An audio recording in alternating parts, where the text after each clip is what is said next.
Joe Biden is facing intense scrutiny for behavior that he has been exhibiting in public, including on the world's largest stage, for the past 40 years. If I didn't know any better, I would say that maybe this is just a cynical attack. But what do I know? We will analyze Joe Biden's #MeToo moment. Then AOC hits primetime on left-wing cable news, and a New York Times columnist dumps his girlfriend because she's white. I'm Michael Knowles, and this is The Michael Knowles Show.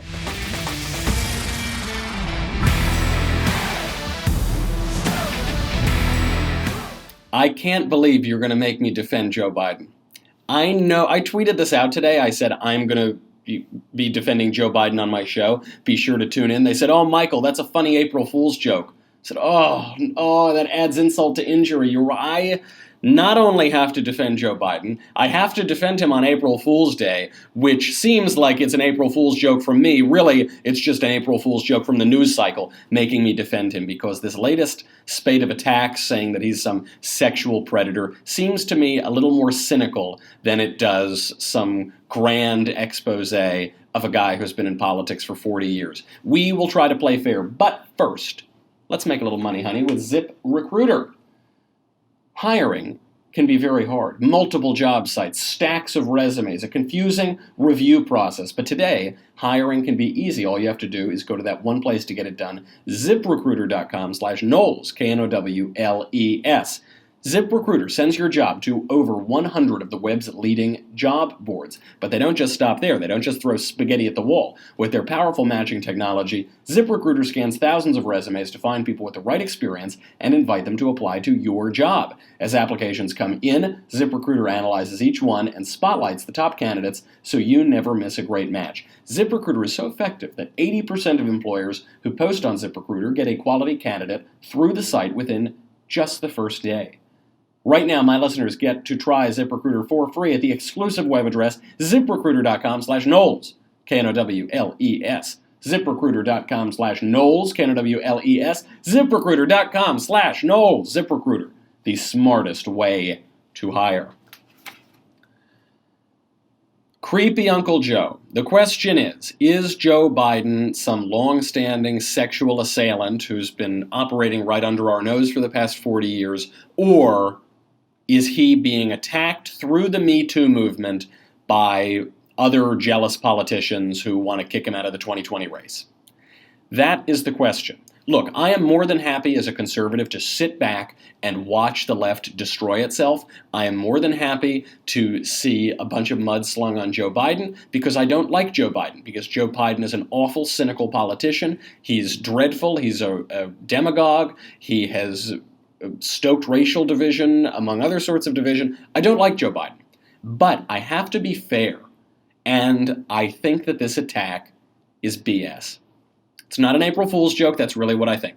The whole affair began because The Cut, I've never heard of The Cut before, but I guess it's some online publication. They just published a piece called "An Awkward Kiss Changed How I Saw Joe Biden." Who was airing this? This was aired by a woman named Lucy Flores. Lucy Flores was a Nevada State Assemblywoman. She ran for lieutenant governor of Nevada in 2014. This is, I guess, when she met Joe Biden and had this harrowing experience of Joe Biden putting his hands on her shoulders. And then she ran again for Congress in 2016. She lost in the primary there. So she's had a number of failed runs for office. She had a low-level office that she held in Nevada, and now this is her big moment. She endorsed Bernie Sanders in 2016. Now Bernie Sanders, as you know, is running for president in 2020, and Joe Biden wants to run for president in 2020, and conveniently, now they are portraying Joe Biden out to be some sexual deviant.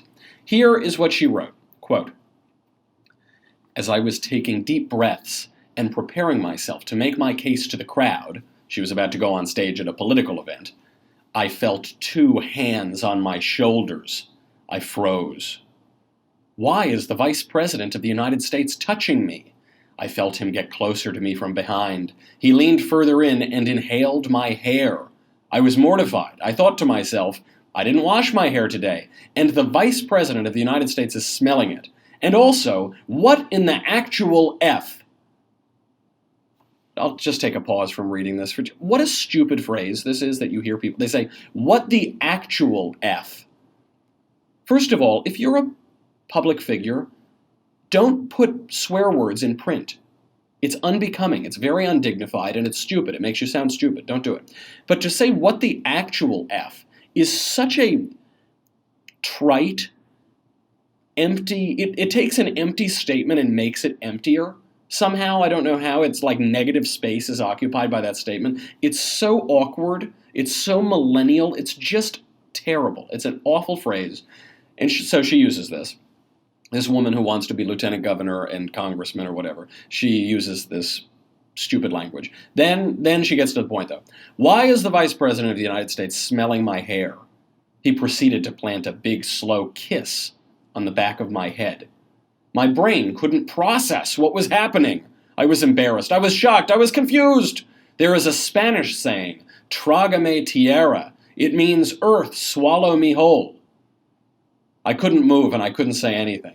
I wanted nothing more than to get Biden away from me. There are so many problems with what she just wrote. First of all, she says, there is a Spanish expression which means earth swallow me whole. But you're writing in English. You could just use the English phrase, earth swallow me. I wanted the earth to swallow me whole. Okay, I'm nitpicking on the language points here to make a broader point. What actually happened?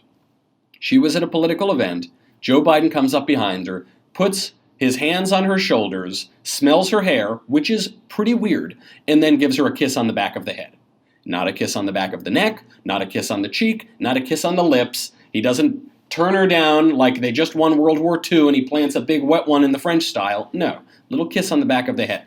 Does that mean that what Joe Biden does isn't really weird?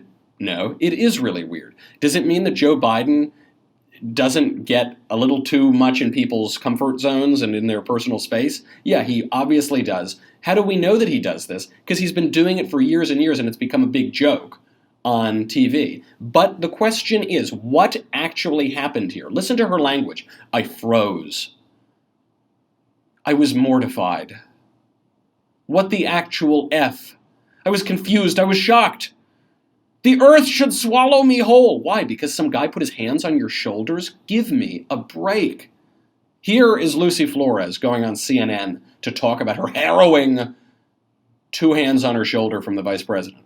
I do want to take a moment to acknowledge it's not easy to do what you're doing, and I thank you for coming on and having the courage to do so. But what are you looking for from the vice president here, Vice President Biden? Are you looking for an apology? Are you looking for him to change his behavior? What's the end game here? What do you want? Absolutely. Yes, of course I want him to change his behavior. And I want him to acknowledge that it was wrong. And I want this to be a bigger discussion about how there is no accountability structure within our political space, either for instances in which women feel that there was inappropriate behavior, or more serious instances in allegations of sexual assault, etc. We are not protected in politics. And frankly, on a much larger scale, we also need to have a conversation about powerful men feeling that they have the right to invade a woman's space whenever they'd like. So that's what this is about. This is about not what Joe Biden did. This is about the larger point. That's whenever someone says, and the larger point, what they're really saying is this particular instance, don't pay too much attention to. I'm trying to make a bigger point. This is BS. And don't just take my word for it. One of the women in one of the most famous Creepy Joe massaging your shoulders moments, Stephanie Carter, is calling this BS as well. You'll remember when Ash Carter was being sworn in as Secretary of Defense, his wife was there, and Joe Biden was very creepily sort of massaging her shoulders and whispering something in her ear. The meme went viral. Obviously, we post that all the time. She just posted on Medium a long piece. She said, "The Me Too story that wasn't me." And now she begins. She says, "Let me state up front that I don't know Lucy Flores, but I absolutely support her right to speak her truth, and she should be, like all women, believed. But her story is not mine. So here on the one hand, she says, she's a woman, so this woman has to be believed because she's a woman. Women can't lie. They're not biologically capable of it. How on earth could a woman lie? She would have to say something dishonest in order to lie. Women can't do that. So she should be believed. She's completely right, but her story's total BS. And then she goes on to explain why it's BS. So Stephanie Carter is explaining this moment here. She says, by the time then Vice President Biden had arrived, he could sense I was uncharacteristically nervous and quickly gave me a hug. After the swearing in, as Ash was giving remarks, he leaned in to tell me thank you for letting him do this, and kept his hands on my shoulders as a means of offering his support. But a still shot taken from a video, misleadingly extracted from what was a longer moment between close friends, sent out in a snarky tweet, came to be the lasting image of the day. Stephanie Carter is not the only woman defending Joe Biden. Here's Mika Brzezinski defending Joe Biden as well on Morning Joe. I don't, is it an assault? I'm not sure what she was describing, so we'll listen and try and understand where this conversation goes from here. There's a lot of things I know about Joe Biden. I've known him for a long time. He is extremely affectionate, extremely flirtatious in a completely safe way. I am sure that somebody can misconstrue something he's done, but as much as I can know what's in anyone's heart, I don't think that there's a bad intent on his part at all. And I read the account, and I was like, yeah, that's Joe Biden, but never thought for a second that he meant anything from it except to be nice, to be kind. So she's defending him, and now I get why conservatives want to pounce on the Joe Biden story. Because Joe Biden is a jerk, because there's a total double standard. Imagine if a Republican politician was massaging girls' shoulders and smelling their hair and stuff at campaign stops. The guy would be crucified in the mainstream media. But because Joe Biden is Joe Biden, and because he's a Democrat, Mika Brzezinski says, oh, he's a great guy. The Washington Post says he's a nice guy. The Washington Post headline on this was, quote, Joe Biden's affectionate physical style with women comes under scrutiny. Imagine what they would say about a Republican. They'd say, this predator, this assailant was endangering the lives of women. He must be behind bars. But not for Joe Biden. However, we've got to be fair here, because as much as I want to use whatever cudgel I can against Joe Biden, this is, it seems to me, not a fair attack. Let's see. The best evidence we've got that Joe Biden is a sexual assailant, deviant, who's on the loose for 40 years, comes from Paul Joseph Watson. He put together a supercut of all these weird Biden moments of massaging girls' shoulders and stuff. And here's just a little clip of that. And it is very creepy, I admit. In this clip, Biden appears to grope the chest area of a little girl. The close-up shows her visibly pull away right as it happens.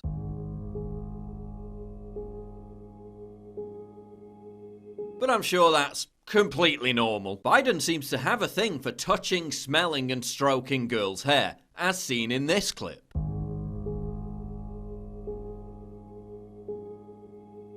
But I'm sure that's completely normal. In this clip, Biden strokes the girl's hair before whispering something in her ear. Did you want to get the vice president? There we go.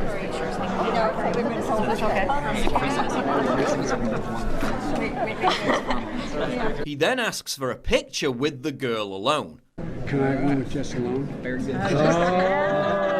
Senator Jim Risch then says, Dad's going to stand pretty close. Dad's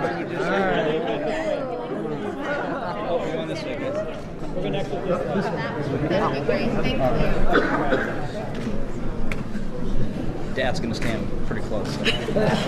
Biden appears to tell the girl, quote, if I was young. By the way, if I were young, I'd choose partners. Okay, that's the clip. Admittedly, it's weird behavior that is no longer acceptable on campaign trails or elsewhere. However, the question is Joe Biden a sexual predator, or is Joe Biden an overly flirtatious, kind of weird, awkward, somewhat creepy politician? It's one of those two. I think the evidence is pretty clear that it is the latter. Here's why. How many politicians have sex scandals? How many have mistresses, illegitimate kids? They're Elliot Spitzer going to $15,000 hookers every night. Bill Clinton obviously sleeping with every woman under the sun. All those guys have had long sex scandal histories. What do we know from Joe Biden? Have we heard of massive Joe Biden sex scandals? Have we heard of Joe Biden going to hookers up in Albany like Elliot Spitzer? Have we heard of Joe Biden sneaking around the White House and bagging interns and, any of those things? No, we haven't. All of the evidence that Joe Biden is some sexual deviant is because on camera during political events, he is grabbing girls' hair, not ripping it, but massaging girls' hair, smelling their hair, hugging them. I don't know. That's the. If Joe Biden were some crazy sexual predator deviant, would he be doing all of these things on cameras, on C-SPAN, all of the time? If he thought that he were doing some sort of deviant behavior, don't you think he might have said, hey, maybe we'll get the C-SPAN cameras off before I kiss a girl on the back of the head or something? And if there was that image part of Paul Joseph Watson's video where he's talking to the teenage girl, the daughter of the senator, and he says, if I were a younger man, I want to get a picture with you. Is he really saying I want to date a 16-year-old? I, a 70-year-old man, I, the Vice President of the United States, really want to date a 16-year-old? Or is he being an overly flirtatious, unctuous politician? I think it's obviously the latter. When we're all being honest with ourselves, we know it's the latter, but we don't want to admit that because we don't like Joe Biden and we want to take him down a peg, and it's particularly enjoyable because in this case, it's not Republicans going after him, it's the left that's going after him. And why now? This is the other great evidence in Joe Biden's defense. This weird stuff has been on camera for 40 years. The neck massages and the kiss on the back of the head. That stuff's the whispering in your ear when you're being sworn in. That's been on camera for 40 years. The man was head of the Senate Judiciary Committee, senator forever. He was a vice president. He's run for president twice already. He's about to run for a third time. Why is it coming out now? Because he's about to run for a third time. If Joe Biden had said, I'm not going to run for president, do you think this stuff would be coming out? No. If Joe Biden had said, I'm not going to run for president, do you think Elizabeth Warren would be coming out saying, we need a full investigation, we need to figure out what Joe Biden's been doing? No. It's obviously a cynical attack. But I think this is it's a bad route to go down. One, because most people know that this is fairly disingenuous. Two, because it minimizes actual sexual assailants, like, Anthony Weiner, for instance, or Bill Clinton, who legitimately are sexual predators, and Joe Biden is a flirtatious guy who says, hey, you, if I were a younger man, if I wasn't married, ha-ha, wink, wink, give me your vote, father, ha-ha-ha. It really minimizes that, and I don't think that's a good thing either. And also because Joe Biden is a terrible executive who would push terrible policies. That's why we should go after him. Joe Biden, do you remember, what was it, last week, Joe Biden said, we need to end English jurisprudence because English jurisprudence, by which he means Anglo-American jurisprudence, is a white man's culture, and therefore we've got to get past it. English jurisprudence is the presumption of innocence. It's due process. It's equality before the law. These are wonderful things. These are things that we should defend, and this schmuck, Joe Biden, is calling for the obliteration of it. That's why we should go after him, but not some disingenuous Me Too hit job. Why didn't this girl, Lucy Flores, why didn't she go after Joe Biden in 2014 when she was having him help her run for lieutenant governor of Nevada? Why didn't she go after him in 2016 when she was running for Congress? Why is she going after him right now? Why is this outspoken Bernie Sanders supporter going after one of Bernie Sanders' opponents right now? Because the moral hazard of the Me Too moment is that any guy you want, you can take down for any reason. This is not to downplay either Joe's creepiness and unctuousness. It's also not to downplay legitimate instances of sexual harassment and sexual assault. Quite the contrary. I think that's what the Me Too movement does. Is it delegitimizes all of those things. Because what we're seeing here is that for any reason at all, what did Joe Biden do? What is he being accused of doing? Is he being accused of sleeping with another man's wife? No. Is he being accused of sneaking around on his own wife and going to hotel rooms and all that kind of stuff? No.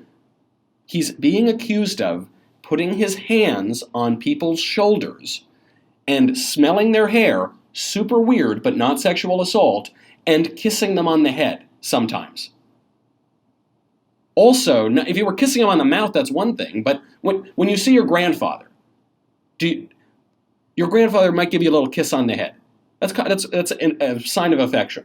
When you see someone just at an event, let's say it's a professional event or a personal social event, you can shake a hand, I guess you can give them a high five, or you can do what is very common, which is a sort of half hug and a little kiss on the cheek, but you're not really kissing on the cheek. You're just putting your cheeks together and sort of kissing out in the air and giving the sound of a kiss. It's vaguely European, but people do it all the time. Oh, so good to see you. You're not even kissing them. That is much closer to what Joe Biden is doing than Joe Biden clubbing a girl over the head and dragging her off to a hotel room. I think we all know that and we can all admit that. But we shouldn't take the short-term political attack here for this ability to knock down Joe Biden a little bit. It's very easy to knock down Joe Biden. Joe Biden is a joke. He ran for president in 1988. He failed because he was a plagiarist. He ran in 2008. He failed. He only got vice president because Barack Obama hated Hillary Clinton so much. He's going to run again. He's going to fail again. He's not going to get the nomination. If he does get the nomination, he's not going to beat Donald Trump. We don't need to use this cynical attack because what it will do is legitimize the worst excesses of the Me Too movement. I know people who have been Me Too'd, legitimately Me Too'd, like men have sexually harassed them at work and it's caused them personal distress and professional distress. We should not water down legitimate instances of that by allowing people, consequence-free, to use sexual assault, whatever that means these days, as a political cudgel to attack your opponents. It is not a fair attack on Joe Biden. He's creepy, he's dumb, he's a bad politician. Well, he's a good politician, but he's bad in his effect on the politics of the United States. He's made the most radical campaign statement I've ever heard any presidential candidate make in my entire life. He's unctuous, he almost certainly has fake teeth. He's basically just a walking smile. There are so many ways to attack Joe Biden. But this is not a fair one. Speaking of fair attacks, Alexandria Ocasio-Cortez was on MSNBC for a town hall just the other day. I wish we could play the whole thing, because you could go through every sentence and parse every single sentence of it. But here she is, for the first time addressing her most radical proposal, which has now been embraced by every candidate virtually running for president as a Democrat. It is being co-sponsored by every Senate Democrat who's running for president, and yet not a single person in the Senate voted for the Green New Deal, and she encouraged them not to. She's got a lot of splaining to do. Here is Alexandria Ocasio-Cortez trying to explain the bungled rollout of her signature policy proposal. I mean, on the concern trolling, there are people that you guys issued an FAQ. It had some things that people thought were ridiculous and radical, like anyone that was unable or unwilling to work would be guaranteed a job. The FAQ was withdrawn and said it was preliminary, a draft. There was a lot of fight about that. Like, do you think you guys rolled it out the right way? Did you bring it any on yourself? What I will say is that I definitely had a staffer that had a very bad day at work, and did release a working draft early. So I get that that's what they're seizing on. But really what we need to do is have a serious conversation. And even in those draft versions, what they were talking about is really about the fact that we need to innovate on our technology. You know, obviously, like I had a staffer, release a document that talked about cow flatulence, but which is an issue, I just want to say. That's your explanation? A staffer had a bad day at work and released your signature policy proposal, which you admittedly wrote, and then you guys touted it for several days, and then you walked it back? That's a low-level staffer? Give me a break. That's weak sauce even when it's true. This obviously is not true. Because is she saying, I oppose the Green New Deal now? She's saying that there was draft legislation that they had been writing, and then a staffer had a bad day at work and released it. First of all, what does that mean, a bad day at work? He was really angry at AOC, so he released her stupid policy proposal? Or he had a bad day by definition because he accidentally released this, and then they just all accidentally touted it for several days and weeks before they had to walk it back accidentally? That was the bad day? What was the bad day that makes you release on multiple platforms your signature policy proposal that you've been talking about for weeks, that you wrote? Pretty weak sauce. But then the second question, which a legitimate journalist would have asked her, obviously she was talking to Chris Hayes, so that wasn't going to happen, but a real journalist would have asked her, okay, a staffer released this proposal for the Green New Deal. You now apparently are upset about that. Do you oppose the draft legislation of the Green New Deal? What specifically do you oppose in the draft legislation? Because she's saying, oh yes, no, it was draft, it was a staffer that released it. No. Say, okay, well let's just go through it. Do you still believe that the world is going to end in 12 years? Well, yes. Do you still believe that we need to eliminate 88% of American energy? Well, yes. Do you still believe that we need to destroy or retrofit every building in the entire country? Well, yes. Do you still believe? And she'll say yes to everything. Or she'll say no, of course not. But either way, you can't blame it on a low-level staffer. We're talking about the ideas themselves. And she actually doubles down on one of the ideas in the interview. Says, AOC, is the world going to end in 12 years? But climate change is different because we have an expiration date.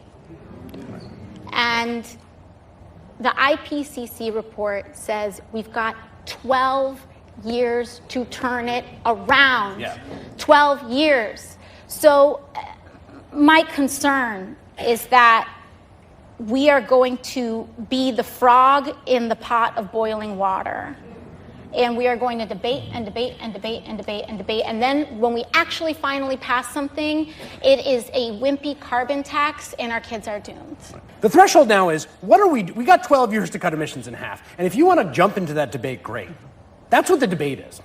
Like, that's the debate. You want to get in the pool, then get in the pool, and we'll have a debate.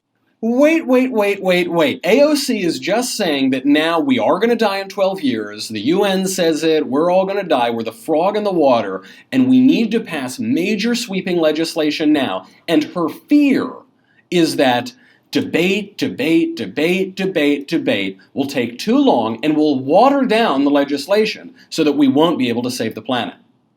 But just last week, Mitch McConnell put up for a vote the Green New Deal as she wrote it. Not one jot or tittle did he change. The full sweeping proposal, no debate. And what did AOC say? She said, we need debate. We need to have a real debate. She says perfectly opposite things about precisely the same thing days apart with no consequence whatsoever. So a real journalist, again, obviously, Chris Hayes, so I'm not going to get it, but a real journalist would say, AOC, if you're afraid that we'll have too much debate and that will take too long and water down the legislation, then how come last week you urged your Senate colleagues to not vote for the legislation precisely because we need more debate on it? Can you explain that? And she would say, why didn't you vote? Why didn't you vote?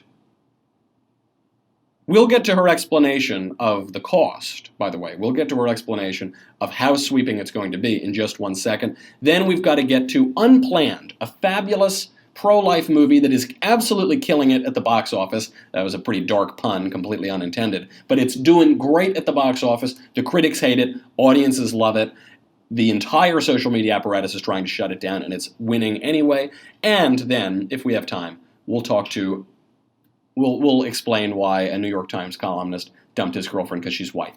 But first, you got to go to dailywire.com. Go over there. It's $10 a month, $100 for an annual membership. You get me, you get the Andrew Klavan Show, you get the Ben Shapiro Show, you get to ask questions in the mailbag, you get the Matt Walsh Show, you get to ask questions backstage, you get Another Kingdom, you get the Leftist Tears Tumblr.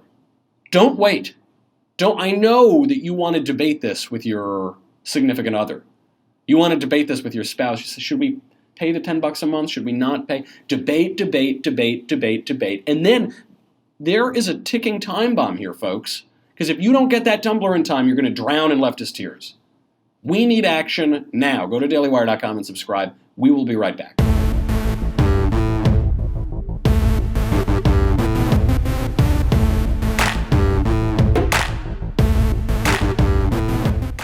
So she doesn't vote, or she doesn't advocate that her colleagues in the Senate vote for the Green New Deal. It hasn't been brought up for a vote in the House yet. She's now blaming a staffer for releasing the plan. She's saying, oh, no, that wasn't the plan. But she still hasn't refuted any aspects of it. The cost of the plan is still $93 trillion. How is she going to pay for it? You know, and they wave this wand and they say, oh, it's going to cost, $1 bazillion. Like they sound like Dr. Evil, like $100 million.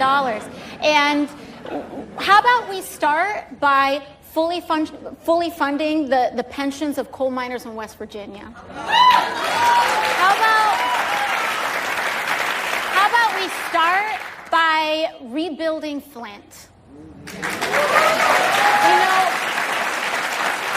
Let's just start now. What? Come again? Excuse me? She says, oh, there were so many levels to this. She says, those Republicans are saying it's going to cost $1 bazillion. No, we're not. We're saying it'll cost $93 trillion, which is just the cost of all the programs that you clearly outlined in your document. $93 trillion. Then she says, they sound like Dr. Evil. $100 million. No, I wish it cost $100 million. If your stupid program cost $100 million, I'd basically say, okay, deal with it. That's fine. You can have some aspects of it for $100 million. It doesn't. It costs orders of magnitude more than that. Many orders of magnitude. Not $100 million, not $1 billion, not $10 billion, not $100 billion, not $1 trillion, not $10 trillion. Nearly, did you count all those orders of magnitude there? Nearly $100 trillion. Many, many orders of magnitude more than you're joking about right there. And so she says, but who cares how we're going to pay for it? I mean, this has been her line the whole time. Stop asking how we're going to pay for it. La, la, la, I can't hear you. Okay, well, then what does that look like practically? She goes, let's just start by fulfilling all of our unfunded pension liabilities. That's the biggest financial problem in the entire country. Hold on, so you want to spend nearly $100 trillion on a new program, and in order to achieve that, $100 trillion, we would have to take all tax receipts to the federal government for 32 years, cancel the entire government, disband the military. For 32 years, we still probably wouldn't be able to cover it, and the entire economy would crash long, long before then. But you want to take that, the biggest spending proposal ever in American domestic spending, by a long shot, and before you do that, you want to deal with the single toughest fiscal problem facing the country. And then also before you institute the Green New Deal, you want to fix Flint, Michigan, whatever that means. I'm happy to fix Flint, Michigan, too. That's a town that's been run by Democrats for, since the Stone Age. So I guess one way to do it is you guys should stop destroying Flint, Michigan and have decent governance, and then you'll fix it. That's one way to do it. She just says things. I mean, this is, when we talk about AOC and the trouble with her, what's so troubling about her, it's not just the ignorance. It's the blithe ignorance. It's the casual ignorance. It's the proud ignorance. Because what's so troubling about AOC is that when she speaks, you get the sense that she doesn't care what the truth is. Actually, she's told us this. She said, I don't care if I'm factually correct. I'm morally right. Which is not possible. To be morally right, you have to be factually correct. But She speaks as though words don't mean anything. She just says words. Yeah, how are we going to fund? I don't know. I mean, what 93 trillion? That's like 100 million or a bazillion or a good. She's basically Congressman Andy Kaufman. She just speaks in gibberish. Yeah, well, how are you going to institute that massive carbon tax? How are you going to eliminate 88% of American energy? Pension liabilities. What was that? Constitutional. Ma'am, you're just saying words. Due process, monetary policy, IMF. No, ma'am, you're just saying words that don't mean anything. And just because you put them together, that doesn't make it a sentence, certainly doesn't make it an idea. Don't worry, though, on this stream of being factually incorrect in her moral crusades. AOC then finally puts herself into making a very clear historical claim. The one problem with that, of course, is that it's completely incorrect. When our party was boldest, the time of the New Deal, the Great Society, the Civil Rights Act, and so on, we had and carried supermajorities in the House, in the Senate. We carried the presidency. They had to amend the Constitution of the United States to make sure Roosevelt did not get reelected. And there were so many extraordinary things that were happening in that time that were uniting working people. Wow, that's a history lesson. I don't know, I studied history in college, and I don't remember that lesson. Because the way I thought it happened is that Franklin Roosevelt died in office in 1945, and then the 22nd Amendment was ratified in 1947, 2 years later. That's what I guess that's just what because I'm still in the world of what is factually correct. I guess I'm not living in this divorced bizarro world where you're morally right but factually incorrect. She's saying that they passed an amendment to prevent Franklin Roosevelt from being reelected. The amendment she's referring to, term limits for the president, was not passed until 2 years after Franklin Roosevelt died. The only thing that prevented Franklin Roosevelt from serving his term or being reelected was his weak ticker, which gave up while he was in his mistress's arms, speaking of Me Too and impropriety by Democrat politicians. So obviously, that's just one example. It's so obvious and easy to point to that one because when she does make an explicit statement, she's almost always demonstrably incorrect. This is proof, though, in a broader sense, that Alexandria Ocasio-Cortez is not a right-wing creation. People say sometimes, they'll say, Michael, you've written multiple columns about AOC. You've talked about her on your show. You're obsessed with her. You're creating her. You're the only reason she gets media attention. That isn't true. She's an interesting character because she takes leftism to its logical conclusion, which is a bunch of incoherent lies and fantasies. So that's sort of interesting to analyze. But it's not just us giving her attention. It's not even primarily us giving her attention. This wasn't a Daily Wire town hall with AOC. This wasn't a Fox News town hall with AOC. This was an MSNBC town hall with AOC. How about CNN? This is CNN describing Alexandria Ocasio-Cortez in 2019. Neo, I want to turn and get one more topic in here real fast. The Republican Party versus Alexandria Ocasio-Cortez, the freshman Democrat in Congress from New York. Take a look at the crowd when Donald Trump Jr. appeared at a campaign-style rally for his dad earlier this week.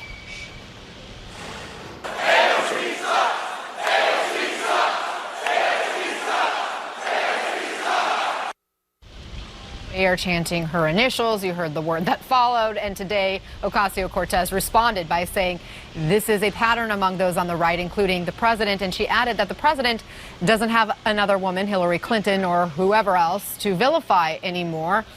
Nia Malika, why is she such a magnet for conservatives? Well, she's incredibly charismatic. She is in some ways a symbol of where the country is going in terms of demographics. Here she is, a young Latina woman who upset a Democrat in New York, and she's incredibly eloquent in terms of talking about Democratic Party values. She's eloquent? She's articulate? Have you lost your mind? This is the woman who, in a major interview, transformed into the Cash Me Outside, how about that girl? Said, I'm the boss, I'm the boss. I'm not the expert. Million zillion. Apparently she's really articulate. Also on that point, she said, she represents the future of where this country's headed demographically because she's a woman. There are as many women today as there were 50 years ago. There aren't more women today. It's not, we're not importing hordes of women immigrants. The country is not moving demographically to women. Women make up about, and I'm just doing rough calculations here, about half of the population. So that's not changing. So she's young. Where the country isn't moving demographically young. Actually, the country is moving demographically very old because no one's having any kids anymore. We now have below replacement birth rates. We have a 1.7 birth rate per couple. So actually, demographically, the country's moving old. Never mind. What she's really saying is she's Hispanic, and we're importing a ton of Hispanic immigrants, and our politics are primarily racially based here at CNN, and so she represents the future because her name is Ocasio-Cortez. That's really what she's saying. It's a minor point, and she tries to gussy it up in this other language, but all she's saying is she's Hispanic, that's the future. More Hispanics. More racial politics, that's what she's saying. But LOL to say it's because she's eloquent and articulate. That's why Republicans have made her this big star. No, you did. You're talking about her. You're the one talking about how wonderful she is. MSNBC had a town hall with her, and Tom Perez, the head of the Democrat Party, said she is the future of the party. We didn't do this. We're responding, we're discussing, we're commenting on her because that's our job, but you're the ones who made her the star. The reason they do this is so that Democrats can have all the political advantages of her, but none of the political liabilities. We didn't make her a star. Oh yeah, she doesn't really seem to know that much, and she accidentally said billion instead of million or this or that. We didn't make her a star, you did. No, you did. She's yours, you own her. Before we go, very quickly, I do need to mention, I guess we'll end on sex too. We begin on sex, we end on sex. I need to mention Unplanned, the movie. Unfortunately, I've been traveling a lot. I wasn't able to go to the premiere in Hollywood. I've been on the road. I can't wait to go see it. So I'm not talking about the movie itself. I'm just talking about what happened with this movie over the weekend. It took in a whopping $6 million over the weekend. It was rated the number 5 movie at the box office nationwide. This is a big deal. It is really hard. One, it's hard to get a theatrical release for a movie, period. It's really hard to get a theatrical release for a politically incorrect movie.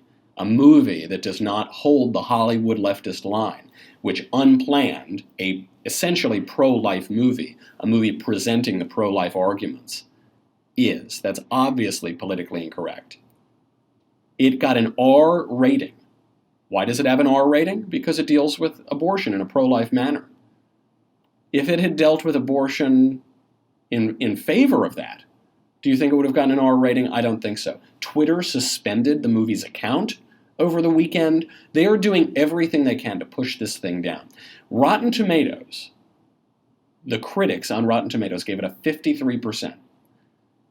So how did it rake in all that money? Because audiences loved it and they gave it a 94%. By the way, that's how you almost always know when a movie is going to be really good, is when it has a low critic score and a high audience score. That means it's going to be a really good movie. Almost all the time. And conversely, when it has a really high critic score and a low audience score, you know it's going to be the worst movie of all time. Look no further than Sans Soleil by Chris Marker. The worst movie I've ever seen. This is the most prominent issue in the country where the media are totally divorced from public opinion. That's what this box office is showing us. The media opinion is totally divorced from the public's opinion. From what we hear in the media, Americans are clamoring to allow people to kill babies as they're being born, or in the case of Virginia, the day after they're born, or 2 days after they're born. They're clamoring for this. In reality, that is not the case. 79% of Americans oppose third trimester abortion. That's all Americans, nearly 80%. 2/3 of pro-choice Americans oppose third trimester abortion. 2/3 of abortion supporters oppose late-term abortion. The vast majority. Obviously, 80% oppose abortion the day before a child's born. How about 2 days before? How about 3 days before? The country is overwhelmingly pro-life. The country is overwhelmingly opposed to late-term abortion. The media don't want that story to get out. It's why it's very important not just to communicate on news and politics and commentary, but to communicate through the culture. They've tried to squash pro-life movies in the past. This one seems to have managed to squeak through, so go out and see it. I can't wait to go out and see it when you talk about the movie itself coming up. I'm going to go give a speech tonight at Drury University in Madison, New Jersey. That's why I'm here in the Big Apple yet again. It's going to be a great event with Young America's Foundation. The tour rolls on. The topic tonight is identity politics, and we will not be pulling any punches. So check it out. I think we're going to live stream it. So if you're in town, come on by and say hello. Otherwise, I'll see you on the internet, and I will see you tomorrow. I'm Michael Knowles. This is The Michael Knowles Show.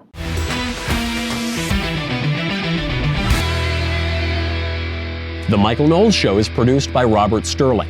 Executive producer, Jeremy Boring. Senior producer, Jonathan Hay. Our supervising producer is Mathis Glover. And our technical producer is Austin Stevens. Edited by Danny D'Amico. Audio is mixed by Dylan Case. Hair and makeup is by Jesua Olvera. Production assistant, Nick Sheehan. The Michael Knowles Show is a Daily Wire production. Copyright Daily Wire 2019. Hey guys, over on the Matt Walsh Show today, a bunch of things to talk about. First of all, there's a petition to shut down the speech that I'm supposed to give at Baylor University next week. It's got over 1,000 signatures so far. We'll talk about that effort today on the show. Also, a bunch of white people on Twitter over the weekend were confessing to their white privilege and talking about all the ways that their whiteness has benefited them. It's pretty absurd, but also kind of hilarious, I have to say. So we'll talk about that. And finally, a pro-life movie came out over the weekend, did very well at the box office, but the powers that be are conspiring against it to try to stop people from watching it, including giving it an R rating. And the reason for that R rating is really ridiculous. So we'll talk about that today as well on The Matt Walsh Show.